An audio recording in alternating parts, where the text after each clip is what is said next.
G'day, my friends. One of the things that I shared recently was that I'm learning to play the piano, or trying to at least, using an online course even, so that I can try and understand how the notes fit together and how we are able to play the beautiful songs that we hear so many times on our Sundays. The piano is one of those instruments that I've always been interested in. I'm amazed by the variety of ways it can be played and the variety of genres of music that can be used, and the way that it can communicate everything from fear to joy to anger to hope. The way the music can move us is a profoundly powerful thing. As I think about these days and the way the events around us are moving us, when I think about how the virus is moving us to consider things we never thought about before, when I think about how the virus is causing us to feel things that maybe we never felt before, people who never thought they had issues with anxiety are struggling with anxiety, people who never thought that they would struggle to have a great relationship with their partner, their spouse, are finding that marriage is harder when we're both home all the time. Some retirees already knew what that looked like, didn't they?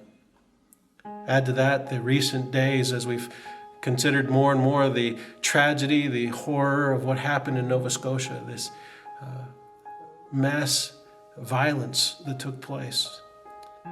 We really struggle to understand, where is God in all these things? And how should I feel? How should I respond? How can I respond to such complicated and difficult things? I think the reality of this is that we need to spend a little more time considering what God has for us when He encourages us to be like Jesus, that we need to spend a little more time considering what it means to be people who are seeking God. And one of those key things that is part of that is the idea of us together being a family, us being a body, us being like a building, something put together, and maybe even us being like a piano. You see, in our world today, in our society, we tend to think of ourselves very much as individuals first, don't we? We think about individual notes, and so we'll play a note, or we'll play a different note. And we say, well, each one has value. We should just respect and appreciate each one and keep them unique and separate. But one of the cool parts about learning to play the piano is learning how true it is that when you put notes together, you get something altogether new. You get something that can sound beautiful when it's partnered with other things. And the truth is, in a relationship with God, in a relationship with each other, we need to understand that we were created, we were designed to live in partnership with one another and with God. In fact, He went so far as to instruct us through the words of Paul in Ephesians chapter 5 in how to communicate with one another. And in these days, communication is in some ways easier because we have technology, but in other ways much harder than ever, because there's so much of it happening. So many people are speaking, so many people are trying to be heard, and so many of us are just trying to sort it all out. In the midst of that, Paul says these words to the church in Ephesus. He says, "Look carefully then how you walk, not as unwise, but as wise, making the best use of the time, because the days are evil." My friends, it's almost like Paul was talking directly to us, isn't it? In these recent days, as we've wrestled with quarantine and people being sick and people dying because of the virus, as we've wrestled and been horrified by what happened in Nova Scotia, and frankly has happened far too many times in far too many places around the world, we must recognize that the days do feel evil at times.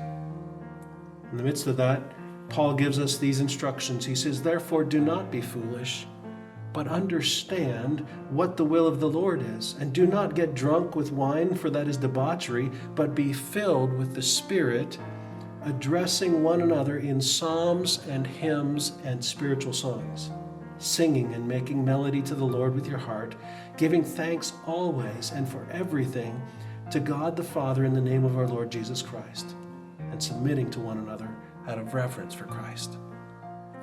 It seems to me we need to think about how we talk to one another. We need to think about how we speak to one another. When Paul suggests using psalms and hymns and spiritual songs, sometimes that's even literal. Some of the greatest words, the greatest phrases, the greatest hope that's ever been expressed, in the English language at least, has been done in music, in song. And I want to suggest to you that when we choose to do that, we're expressing the kind of love that God describes to us in 1 Corinthians chapter 13. When he says those words many of us know from weddings and other gatherings of the like. He says in 1 Corinthians chapter 4, love is patient and kind. Love does not envy or boast. It is not arrogant or rude. It does not insist on its own way. It is not irritable or resentful. It does not rejoice at wrongdoing, but it rejoices with the truth. Love bears all things, believes all things, hopes all things, and endures all things. Love never ends. We move again down to verse 13 and we hear, now faith, hope, and love abide, these three, but the greatest of these is love. I have very little in the way of advice to offer in these days, other than to search for God and to cling to Him, to trust in Jesus Christ. But I can say this in terms of how we relate to one another. It's time we remember that although we are individuals and each one has value, just like every note on the keyboard, on the piano has value, the greatest value is when we play great music, great melodies, great harmony together. When we understand that we belong to each other and with each other, and that we need to be there for each other. When we understand that there's times for us to pause, not just to play all the time. If the same note just kept being held or the same note just kept being hit, the melody, the harmony would not be as beautiful, would it?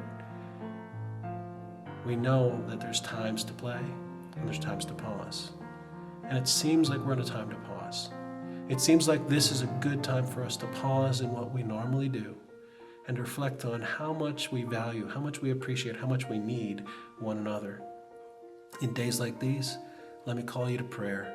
Let me call you to God, to His Word. Let me encourage you to seek Him, because He's promised that He will be found by those who seek with all their heart. Friends, love God enough to discover how much He loves you. And when you do, you won't be able to help but love one another. And that's the most beautiful music we can make. Have a blessed day.